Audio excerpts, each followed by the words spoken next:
selamat siang. Ya, selamat siang pemirsa. Anda kembali bersama kami di Lunch Talk. Kali ini kita akan membahas mengenai, kalau tadi di filler sudah ada ya, sosok yang begitu bisa menjadi newsmaker ataupun hot topic.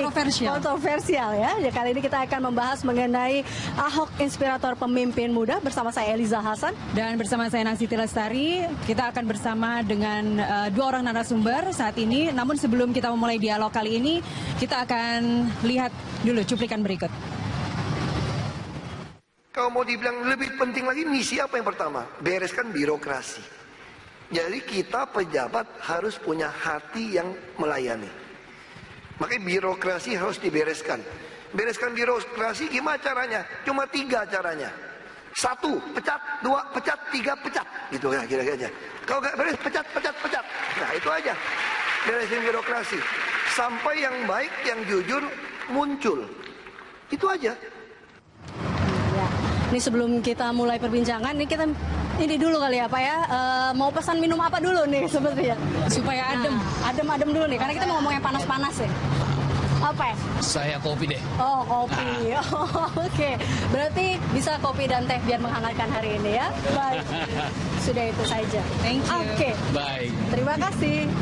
Baik, ini kita mulai aja ya Nastiti ya, karena untuk berbicara terkait dengan hari ini adalah terkait dengan Ahok inspirator pemimpin muda. Ya. Kita tahu sosok Ahok ini bisa dikatakan terkait dengan ataupun banyak orang menilai bahwa sosoknya ini tegas, tapi juga ada yang bilang bahwa sosoknya juga arogan. Tegas tapi arogan. Saya ke Pak Emrus Sihombing dulu, yaitu pengamat komunikasi politik dari UPH. Pendapat Anda Pak Emrus? Saya pikir kita sepakat bahwa beliau tegas, tetapi seseorang yang tegas tidak selamanya harus marah-marah. Baru kemudian kalau kita pakai dari pendekatan manajemen, barusan saja kita dengar penyelesaian birokrasi Indonesia adalah pecat. Bayangkan, seandainya saya seorang dosen atau seorang rektor, mahasiswa saya melanggar etika, melanggar tata tertib, lalu saya pecat. Unsur pendidikan itulah yang dilupakan oleh Ahok. Jangan lupa, Ahok adalah pemimpin kita. Ahok adalah bapak kita di Gubernur DKI Jakarta, nomor 1. Jadi sebagai seorang pemimpin nomor 1, tidak bisa berbicara seperti itu.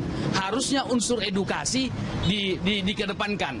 Jadi pecat itu adalah pendekatan yang dilakukan adalah pendekatan mekanistis, di mana pemimpin mempunyai otoritas yang sangat powerful. Tidak bisa.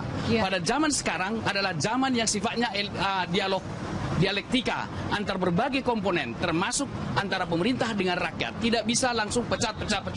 Karena apa?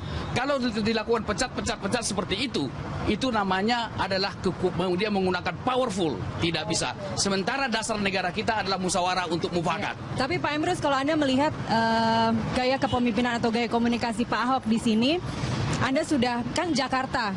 Banyak yang nekat tinggal di sini, banyak yang berharap atau bermimpi ya untuk di Jakarta. Bukankah memang dibutuhkan pemimpin yang tegas begitu? Baik, saya setuju. Sebelum kita ke Mbak Samara ya, sebagai soalnya udah pengen banget ikut bicara nih. Saya setuju. Kalau memang tegas itu perlu. Tegas bukan berarti marah. Tegas bukan berarti memberikan sanksi yang sangat keras kepada bawahan kita, kepada anak kita. Terbayang nggak, andaikan anak saya pulang malam sampai larut malam anak gadis saya misalnya. Lalu saya bilang, keluar kau dari rumah, keluar. Kapan saya untuk mendidik dia? Minggat. Iya, tidak Kapan baik juga. mendidiknya? Unsur edukasi harus dikedepankan. Oke, kita di sini selain dengan Pak Emrus juga ada Samara Amani, juru bicara komunitas pendukung Ahok atau Kompak. Halo Mbak Samara, apa kabar? Baik. Anda tadi mendengar ya berarti. Kompak selalu. Anda tadi mendengar Pak Emrus, gaya bicara Pak Ahok itu tegas, bukan berarti marah-marah. Kalau Anda sebagai pendukung ya, Anda melihatnya seperti apa? Begini ya, kita juga harus melihat Ahok itu secara luas.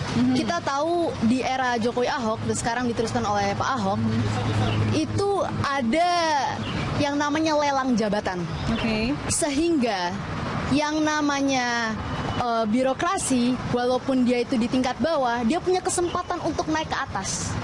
Dia boleh mengutarakan apa yang dia ingin perbuat di jabatan yang dia inginkan, sehingga menurut saya itu adalah salah satu bentuk pendidikan yang diberikan oleh Pak Ahok terhadap bawahannya. Baik, jadi kalau itu ini untuk bukan komunikasi, masalah Kalau dulu mungkin ada unsur nepotisme, tapi ini urusan lelang.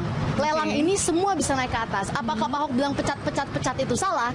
Oke, memang gaya komunikasi Pak Ahok itu ceplos-ceplos. Kalau yang saya tangkap dari kata pecat-pecat itu, jika pejabat ini, PNS ini memang sudah tidak mau memiliki niat yang baik, sudah niatnya tidak mau melayani rakyat, niatnya hanya mengambil keuntungan dari jabatannya, ya memang tidak ada jalan lain. Tapi yang membuat Anda jatuh hati kemudian memberikan dukungan dan menjadi juru bicara komunitas yang mendukung Pak Ahok itu apa sebenarnya melandasi? Pertama-tama, Indonesia ini kita sudah tahu puluhan tahun negeri ini penuh dengan korupsi. Kita butuh pemimpin itu hanya 3 sebenarnya. Dia jujur, dia bersih, dan dia berani. Sama satu lagi kita tambah lah, pintar. Banyak orang jujur di negeri ini, tapi belum tentu dia berani. Banyak orang jujur dan berani, belum tentu dia pintar. Ahok bukan tipe orang yang bisa dikadali, istilahnya. Oke, nah saya kembali lagi nih. Kita lihat Pak Emrus dari tanggapan dari Samara bahwa pemimpin itu jujur, tegas, pintar.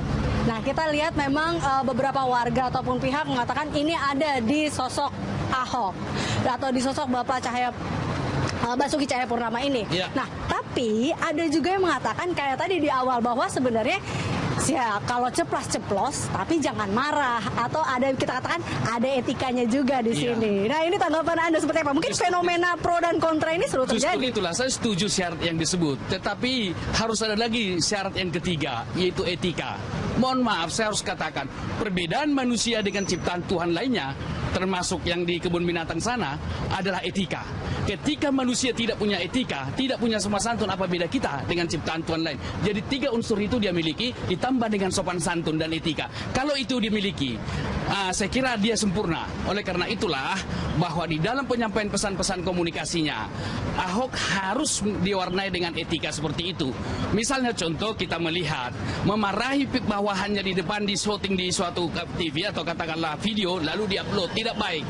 Sama halnya ketika saya punya staff, ketika saya punya mahasiswa melakukan kesalahan, lalu saya marah-marah di depan teman-temannya lain, itu tidak baik. Tetapi ketika dia saya panggil ke ruangan saya, lalu tidak saya sentuh dia, artinya dalam pengertian saya dekati, itu akan lebih bisa merubah perilakunya dibanding kalau kita langsung mempermalukan seseorang di depan umum. Oleh karena itu, unsur di samping yang 3 tadi ditambahkan unsur sopan santun. Bukannya itu sebagai tanda ataupun yang dilakukan oleh Bapak Ahok ini bukannya sebagai dia mengatakan ini sebuah bentuk transparansi supaya orang juga tahu apa yang dilakukan, bahwa ini punishment kepada. Saya setuju. Bukan berarti kita transparansi mengesampingkan etika, tidak bisa, atau sopan santun. Tetap kita transparansi.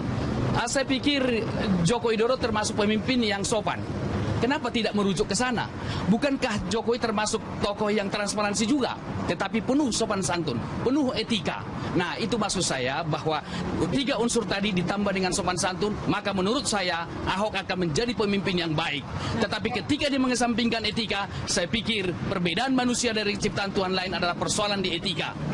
Oke, baik, etika. Tapi kan bukan berarti Pak Ahok nggak punya etika di sini ya. Kita melihat di beberapa kesempatan beliau dengan sangat santun, dengan sangat sopan menyapa bisa dibilang masyarakat atau konstituen di Jakarta, dan tidak selalu yang bicara marah-marah di depan media. Tapi Pak, satu hal Pak Emrus, apakah Anda melihat ini sebagai sebuah bentuk building image yang ingin dibangun oleh beliau?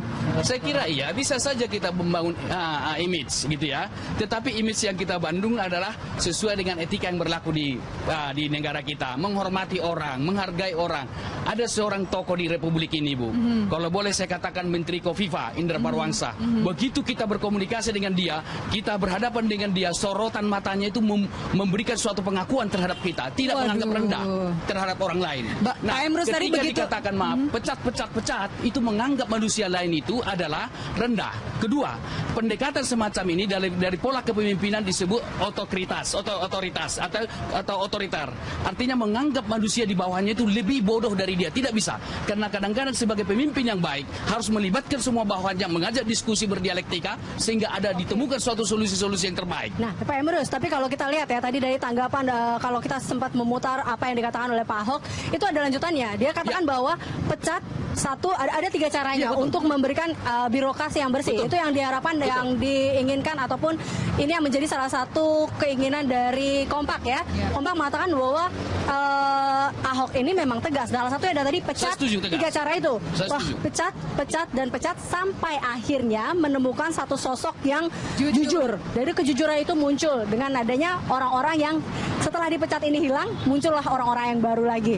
Nah, ini kan berarti kembali lagi bahwa birokrasi dengan pemecatan ini sehingga akhirnya ataupun dengan tindakan atau punishment yang dilakukan oleh Ahok sehingga muncullah rasa takut dan kemudian akhirnya muncul juga sosok-sosok yang Baik. baik.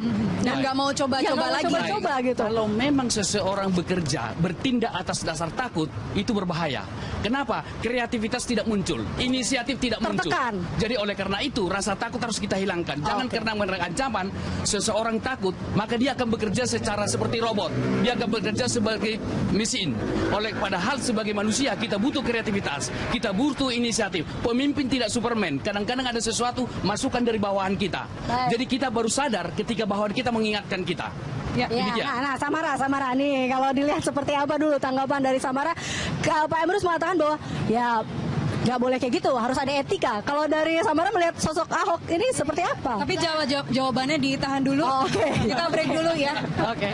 Kita akan kembali pemirsa usai jeda pariwara. Tetaplah bersama kami.